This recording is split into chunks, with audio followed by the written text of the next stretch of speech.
mostly what academics and scholars and politicians and the labor people have thought of it over the years. Tonight, Mr. Archie MacIntyre, Mr. Billy Pittman, they've worked in close to a dozen coal mines in the area, and between them they have approximately 100 years of experience in mining. So from mining to mining. Decided to come in and to offer their very valuable, very wise, and very long experiences in the coal industry. Gentlemen. Well, good evening, ladies and gentlemen. We're very happy to be here, or to any school or college that we travel through. We've been traveling through the schools and colleges for a number of years, telling about the experience we had, our underground experience in coal mining. And who should know any more about the industrial area of Cape Breton than the people in this college.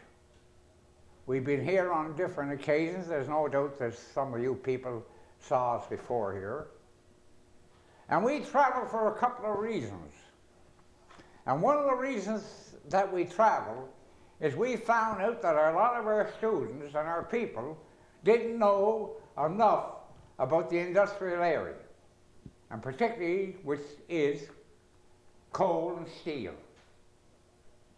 Another reason is a very important reason. As the professor tells you there, we had kind of 100 years experience in coal mining. And that brings that reason out, is the importance of your education that we didn't have a chance to get. We went in the coal mines at a very early age, and we had no chance of getting an education at all. Because I'll tell you, the families were big, and you had to go to work at an early age to help out home. Particularly if there was something happened to your father that he couldn't work, and you became the breadwinner, no matter how old. We had men that went in the mines 8, 9, and 10 years of age and went through it. And that is the reason why we never got an education. I might say that there's going to be a question period. It's going to be your turn to do the talking in a little while. And when it comes your turn, I want you to ask the questions all about coal mining, but we'll give you something on to coal mining that you probably know. In Cape Breton area here, we have 5 seams of coal. You know what a seam of coal is. We have here what they call the hub seam. Down below this we have the harbour seam. Down here we have the fail seam. We have the gardener. And then we have the emery seam. All those seams of coal are different. This seam of coal here is around 80 and 85 feet from the surface. And this one here is around 600 feet from the surface. And there's 400 feet between the harbour seam and the failing seam. The height of this seam here was a 5-foot seam. The harbour seam was a 6-foot seam, and this one's 7'2". And the gardener seam was around 4 feet, and the emery seam was the lowest. The emery seam was the lowest seam that we had, and it went from 2 feet to 4 feet of coal. So you can imagine a person working into that area of well. Now, there was different modes and methods of working those seams, and working those seams of coal. We used the shaft. This is the shaft, and this is more or less of the cage, as we call it, an elevator, but used to hoist the men and the material up and down. Then we have another method of slope, the slope into the mines. That's where you go down the slope. Then we have what we call surface mining or strip mining, where they take the top off and they put huge shovels in there to get the coal. There's another method that hasn't been used in Cape Breton, and that is drift mining. Drift mining is going in the side of a mountain here. They use in the United States and some parts of a couple of mines in Western Canada, was the drift, where they go in the side of the mountain and mine the coal. Now, we're in Cape Breton here, we're submarine mining, and submarine mining means that right now we have men that are working 4 and 5 miles out under the sea.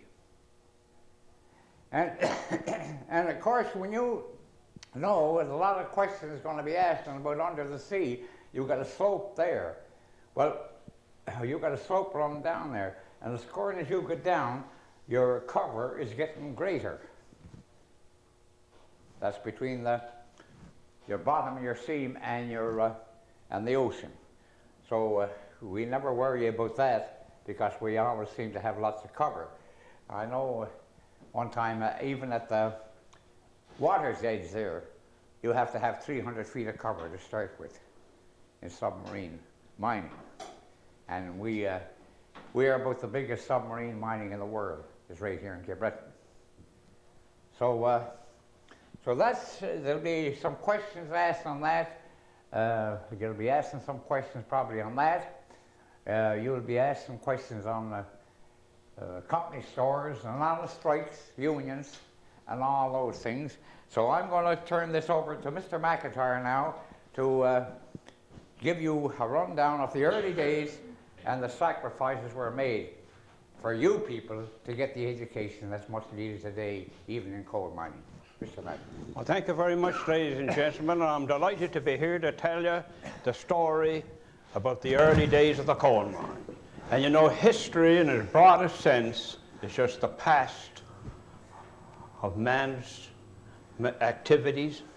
And for us to get this message across, for the limited amount of education that we got, we have lots of experience as coal miners, both the joys and the sorrows. And I'm very sad to say that mostly of it was sorrows. You see, my friends, we must turn back the pages of time.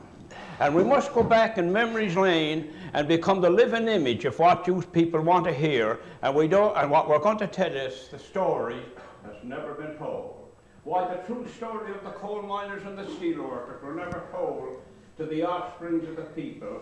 I have certain reasons to know why. Because we'll start now of our forebears. You see, way back in the early days, Nicholas Denley, 1672, discovered coal.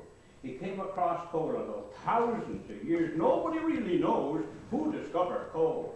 We do know that thousands of years ago that people had pieces of coal around their necks, supposed to be an ornament of some kind. But I can't go back that far, and I can't go back. You people are a lot more qualified than a little old coal miner to go back in the history. So I'll tell you what I will do. I'll tell you my life, and I'll tell you part of my forebearers' life. Now, first of all, the first of coal mining was in a place called Louisburg. And it's strange how that mine was discovered. It was more by accident than design. You see, in 1720, there was a boat, we call them the boats, today they have different names for them, the boat coming over from Louisburg to a place at that time was called Spanish Bay. And of course you know where Spanish Bay was, right in your doorstep, Sydney Harbour. And while they were coming, those sailors, something aroused their curiosity. As they were coming along, they noticed a black streak along the stone, along the shore as they came around and they went inland. And down in the Miners' Museum, my friends, where I was a guide for 7 years, the very tools that they had is at the museum. So they dug and they found out it was coal. They took it back, and sometime after they came in. And they took their boat in, they went near the shore, and right up at a place at that time was called Cow Bay, then later on Port Morien, and they sunk a coal mine. And when they were down to 162 feet, they struck something that was to remain forever. No matter what you hear, there's billions and billions of tons of coal beneath the ground. Whether if it'll be recoverable, whether it'll be viable, or whether it'll be profit, we don't know yet. In fact, no one knows. The scientists tried, the geologists have tried, and me and Mr. Pittman went and we sat down. They know what they said, Archie and Billy, you fellas are doing a magnificent job. We don't want to lead you astray. We don't know how much is there, but they says we think there's billions of tons of coal right off here in Cape Breton. So anyway, there's going to be some humour spurred into it too, you know. Because, you know, if a Cape Breton Scotsman didn't have humour, he's not a Scotsman at all, and he's particularly not a Cape Breton coal miner. So, my friends, what happened was, way back in 1826, the Duke of York was given a grant of land by his father, the King George. And he says, you go over now, he says, to this place that they're supposed to be called Cape Breton, and I'll give you the land and use all the minerals. And so when this Duke of York came over and he landed over here in them days, and of course he turned out, so we're told, and some of ours turned out too, the wild colonial boy. And what he done, he spent all the money, he went with all the girls, he went with he drank the liquor and he had a good time, and all of a sudden he found out the day of reckoning, come on, broke. I got no money. Happened to us once in a while, Billy, too. I don't know about the girls, but anyway. So anyway, he went back to his father, and you know what he says to him? There's only one thing to do. You give all this land to 3 jewelers in England, Rundle, Bridge and Rundle, and take them over and give them that land.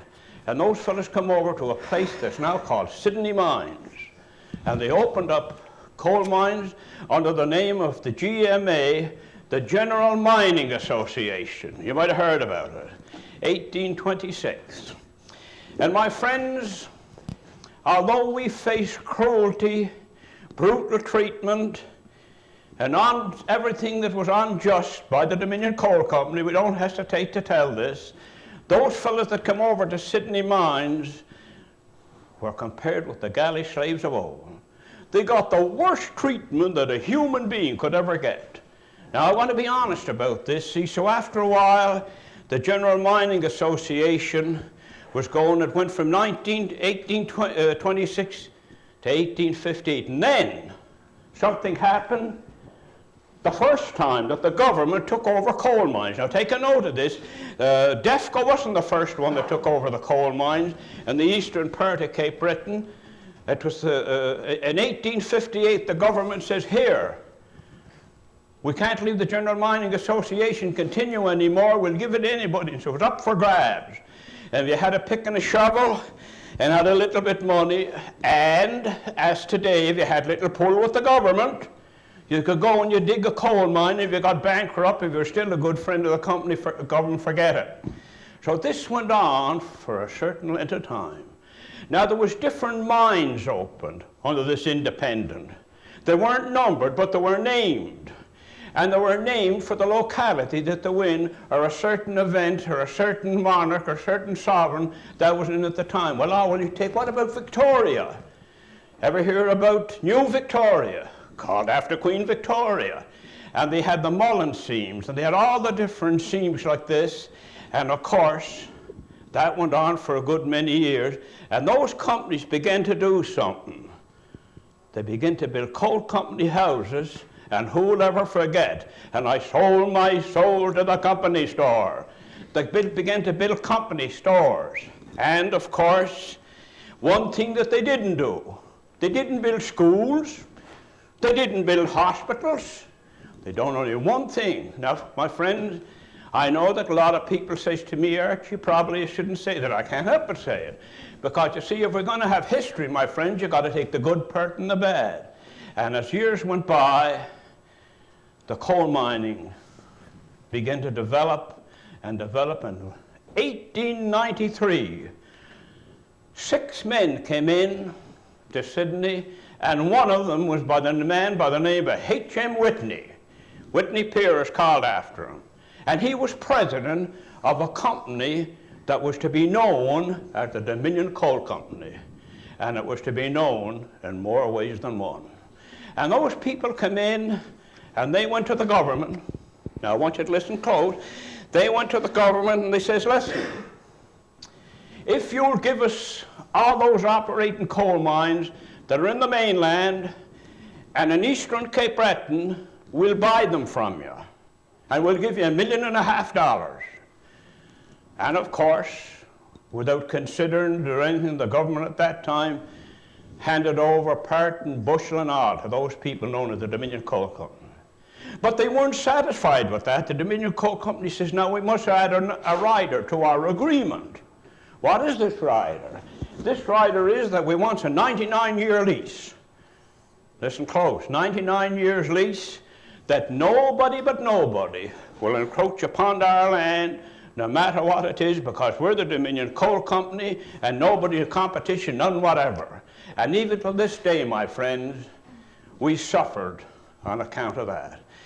But anyway, let us see what happened in the coal mine. They began to open up the coal mines, 1, 2, 3, 4, Caledonia, and all the different names of the places. And like Bill was saying now, those coal seams, they were called after someone. All right, now what about the Emery seam? The Emery seam was called after a man by the name of Dr. Clarence Emery. He was a director of this famous coal company. The gardener, one of the early settlers up there in Reserve. And McMullen's, those names. Anyway, all the numbers were numbered, coal mines number 13 and 19. 13, of course, naturally, wasn't going to be numbered. 19, at the time that they're going to open up that coal mine, they have a terrific explosion. Like the sad catastrophe we had over in our town just a few weeks ago happened in West Virginia, and the name of the coal mine was 19, so they never put that in. But anyway, let us go back now to this MacIntyre and McDonald's and all those different nationals that was coming in the early days of coal mine. And who told us this story? Was it a true story? Certainly it was a true story. Who told us? Our grandfathers and our grandmothers. You see, there was no compensation. Way back in 1900, they started up the coal mines and they went going back and forth, and all of a sudden, Mr. Whitney found out that the supply exceeded the demand. And he comes over and he looks over at a place where there's a lot of land. He says, you know what I'll do? I'll build a steelworks here. I'll go over to Newfoundland, the Wabana coal iron ore. I'll get it, and I'll get the limestone. You know what I'll do? I'll build a steel mill. And if the coal miners got treated bad, God help the steel workers. So anyway, my friends, one of the things happened was this. Now, a lot of people say to me, Archie, I want you to tell me about your life. But when you tell me your life, 63% of your buddies are gone through explosions and wars and silicosis and all that. And all right then, we'll put it this way, my friend. There was no compensation. My mother had a crippled, bruised up, never to work again, a husband, my father. So you see, my friends, when I was 11 years of age, someone had to become the breadwinner of the coal mines, and the Dominion Coal Company had nobody insured, no compensation, no welfare, no unemployed insurance, and what is it? They insure the horses, didn't insure the men, and what they says to them, to the schools, there was no School Attendance Act. They said to my mother and other mothers that their husbands got killed in the coal mines, we'll take your son, we'll hire him on, providing he'll do two things. He'll join the company store and he'll pay our doctors. And so, my friends, the result was, and they were younger than me, that 11 years of age and 4 months, I entered the coal mine to become a coal miner. And I went down into the deepest and the most dangerous coal mine the world had ever known since the world began. And I was one of the little coal miners, and I'm I want to keep avoid the I as much as I possibly can. And of course, there was one thing happened. You see, my friends, after I had been in the coal mines and previous to that, our fathers and your people over in the steelworks and in mainland and all places were making an effort to organize. Now I want you to listen to this very close, because you see it's real life and I can remember as if it was yesterday. And one of the things after we had been in the coal mines for a while, us little coal miners said to ourselves, there's something wrong. There's something wrong. Because when my mother, besides looking after a crippled, never to work again father, there must be something wrong with this system. We didn't know what the word system was, but we had one thing. We're saying we're going to do everything we can in the mainland and here. And I can remember, my friend is over 60 years ago. I can remember us getting into an old burn. He was with us, and we're small little boys in our bare feet. What can we do peacefully to help Mama and to help my father and my little sisters and brothers? I'm only speaking then, my friends, for the thousands of little coal miners that were forced into, by economic conditions, a product of an environment over which we had no control. So what did we do? When I say we...